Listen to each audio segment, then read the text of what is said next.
हाँ जी स्टूडेंट्स, तो मैं चाहूंगा कि सबसे पहले कुछ कमेंट्स आप जरूर पढ़ लें।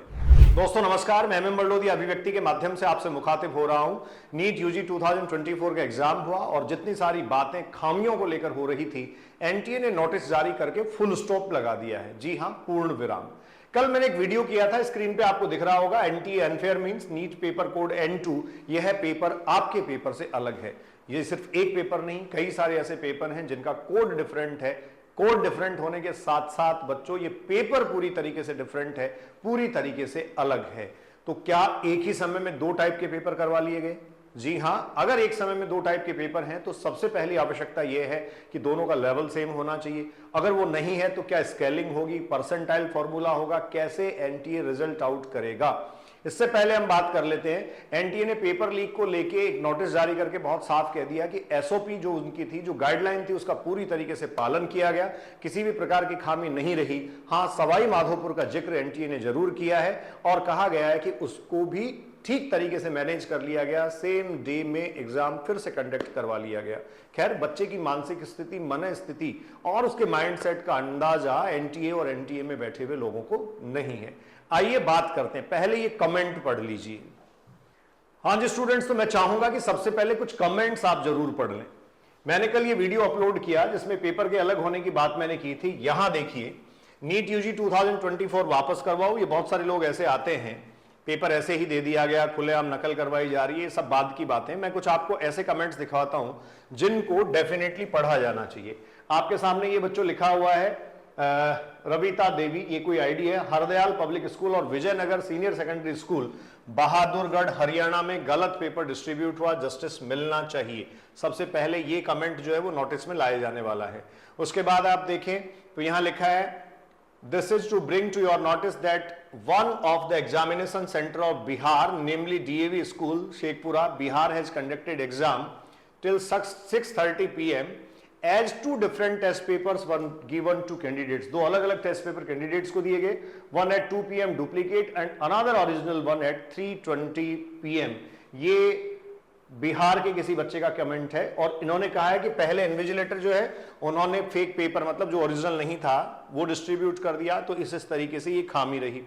उसके बाद देखिए, information about 2 question paper distributed in exam centre on 5th में, ये जो एग्जाम सेंटर पे अलग अलग डिस्ट्रीब्यूट किए गए, इसके बारे में भी देखो बहुत क्लियरली यहां मेंशन किया गया है। O2 पिंक OMR सीट, इसने देखो बिल्कुल क्लियरली मेंशन किया है बच्चों। ये पेपर मैं आपको दिखाऊंगा भी, ये पेपर कोड जो है वो मेरे पास है, इनको मैं आपको दिखाऊंगा पीडीएफ में। तो यहां बहुत साफ मेंशन किया गया है, कोड O2 के साथ था और पहले जो दिया गया था वो कोड Q के साथ था। कोड Q का पेपर O2 के पेपर से बिल्कुल डिफरेंट है। इसके बाद ये कह रहा है, we start exam firstly fill both OMR and then solve question paper Q, but teacher recollect Q paper at 2:20, तो Q पेपर 2:20 पे वहां से ले लिया गया। जो Q पेपर हमारे सामने आया है बच्चों, उसका सॉल्यूशन हुआ है पूरे भारत में, सबसे पहले वही स्प्रेड हुआ, लेकिन वो बच्चों से वापस ले लिया गया और ये कह रहे हैं O2 कोड का पेपर बाद में दे दिया गया। O2 हुआ, N हुआ, P हुआ, ये कुछ जो है वो मेरे सामने आए हैं। ठीक है, तो इन सेंटर्स पे जो एग्जाम हुआ, उस एग्जाम में क्या खामियां रही, इनकी बात हम कर रहे हैं। कुछ और कमेंट्स आप देखिए। सुप्रीम कोर्ट, ये बहुत अलग अलग बात करते हैं कुछ लोग। तो बहादुरगढ़ के एक नहीं 2 सेंटर में ऐसा हुआ, सभी स्टूडेंट्स के साथ, और 800-900 बच्चे वहां बताए जा रहे थे। फिर वो ये और कोई लिख रहा है, मनु धनकर लिख रहे हैं, same problem take place with me, centre name Hardayal public school, वहीं से आ रहा है। यूपी के मथुरा में मेरा सेंटर था, वहां भी पेपर की सील ओपन थी। सर बहादुरगढ़ में एक के साथ नहीं, सभी के साथ गलत हुआ, सबने गलत पेपर अटेम्प्ट करा। मेरा centre Hardayal public school Bahadurgarh में था, मेरा भी N2 कोड था और इन्विजिलेटर खुद कंफ्यूज थे, टाइम वेस्ट भी बहुत हुआ। बाकी तो पॉलिटिकल कमेंट भी आते हैं आजकल। हरियाणा में Vijay senior secondary school Bahadurgarh N2 हुआ। ठीक है, उसके बाद देखो ये कह रहा है कई सारे सेंटर्स पे ऐसा हुआ है। एक इस बच्चे का भी ये कमेंट है, सर नवलगढ़ में भी डमी स्टूडेंट बैठे थे, ये अलग बात है। I also got O2 code question were entirely different, centre Bahadurgarh Haryana. Bahadurgarh centre पे भी बिल्कुल डिफरेंट पेपर था। ठीक है, ये हरदयाल स्कूल, बार बार ये बच्चों आ रहा है कि यहाँ जो है वो अलग सेंटर, अलग टाइप का पेपर था। इसके अलावा मेरे पास इसमें एक जो है वो एक जो है ना वो कमेंट था मेघालय का। फिर देखिए लखीमपुर खीरी सेंटर पे भी पेपर लास्ट में मिला, बाद में क्लोक, ये तो कुछ परेशानियां हो जाती हैं। सर हम बहुत गरीब हैं, प्लीज हमारे लिए कुछ किए कर। मैं बेटा बच्चों को पढ़ाता हूं, बहुत कुछ करता हूं, नीट दोबारा होनी चाहिए, ये अलग ओपिनियन हो सकता है। हरियाणा में पेपर जो मिला वो पूरी तरीके से डिफरेंट था, ठीक है। मोहन नगर बहादुरगढ़ फिर एक नाम आ रहा है।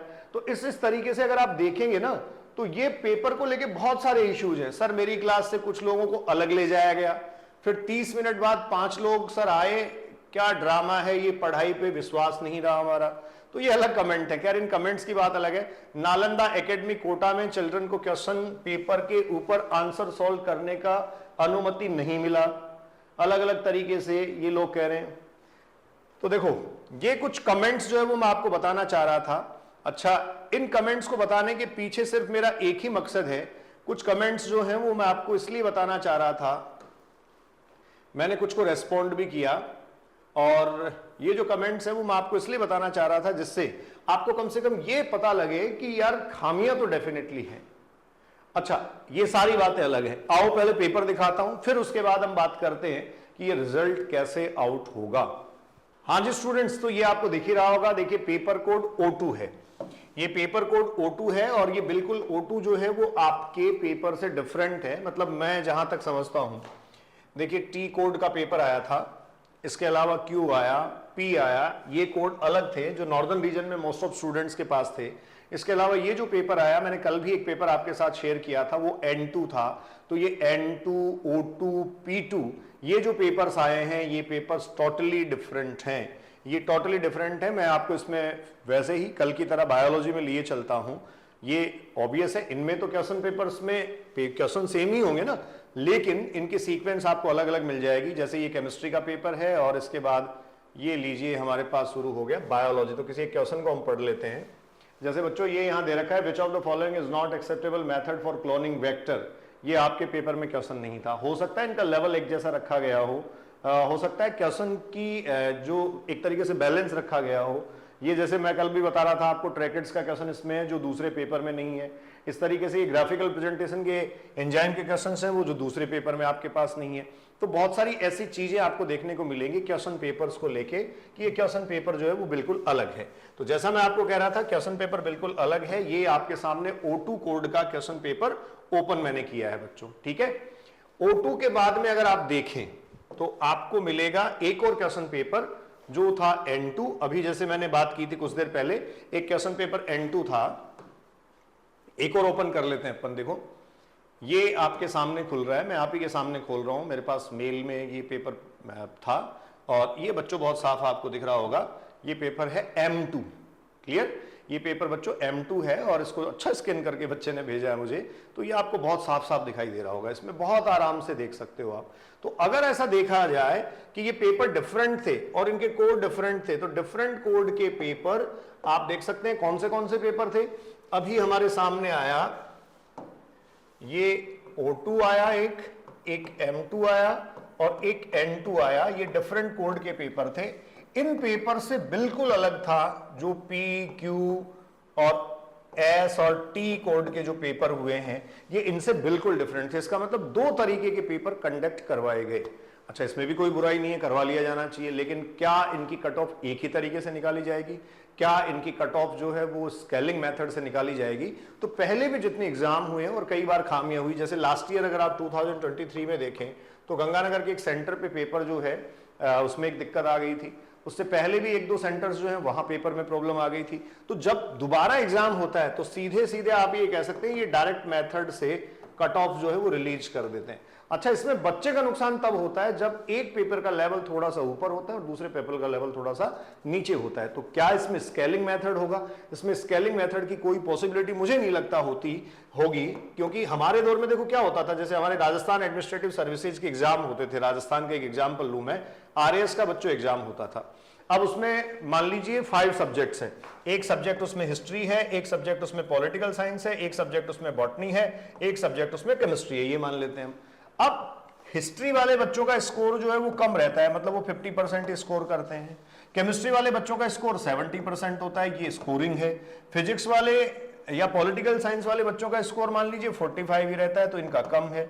और बायोलॉजी वाले जो स्टूडेंट्स हैं उनका स्कोर 60 रहता है, मतलब ये स्कोर इनका जनरल रहता है, या इन जनरल ये एवरेज इनका आता है। तो वहां क्या किया जाता था, केमिस्ट्री में कितने अपीयर हुए, हिस्ट्री में कितने अपीयर हुए, पॉलिटिकल साइंस में कितने अपीयर हुए और बायोलॉजी में कितने अपीयर हुए, उनके अकॉर्डिंग उनको एक एवरेज पे लाके छोड़ दिया जाता था, जिससे जो बहुत ऊपर जा रहा है, जिसका सब्जेक्ट इजी है और ज्यादा स्कोरिंग है, वो नीचे आ जाए और नीचे वाला थोड़ा सा पुश कर दिया जाए। तो इस तरीके से वो प्रोसेस होती थी। आज इस वीडियो में सिर्फ इतना ही। मैं आपको बताना ये चाह रहा था कि अलग अलग पेपर कंडक्ट करवाए गए, जैसा मैं आपको कह रहा था। पेपर जो कंडक्ट हुआ, अलग पेपर हो सकता है, उसमें कोई परेशानी नहीं है, लेकिन जो पेपर कंडक्ट हुआ क्या उसका लेवल एक जैसा था? आराम से देख लीजिए। C4 पाथवे लाइट रिएक्शन का ऐसा क्वेश्चन आपके पेपर में नहीं होगा। क्रोमोसोम के फिगर के साथ भी ऐसा क्वेश्चन आपके पेपर में नहीं होगा, जो यूजुअली स्टूडेंट्स ने पेपर देखा। तो पेपर 2 हो गए, कोई दिक्कत नहीं है, लेकिन एनटीए का रिजल्ट कैसे आउट करेगा, ये थोड़ा सा देखने वाली बात है। आपके साथ भी अगर किसी प्रकार की कोई दिक्कत हुई है और सही तरीके से अगर आप चाहते हैं कि उसका सॉल्यूशन हो, तो एनटीए को मेल जरूर कीजिए, क्योंकि जो भी मेल आप करते हैं वो एक तरीके से रिकॉर्ड होता है और फर्दर किसी लीगल इशू में वो काम आ सकता है। फोन करिए, अपनी परेशानी बताइए, कोई दिक्कत आपके साथ किसी सेंटर पे हुई है तो वो भी वहां एक्नॉलेज करवाइए।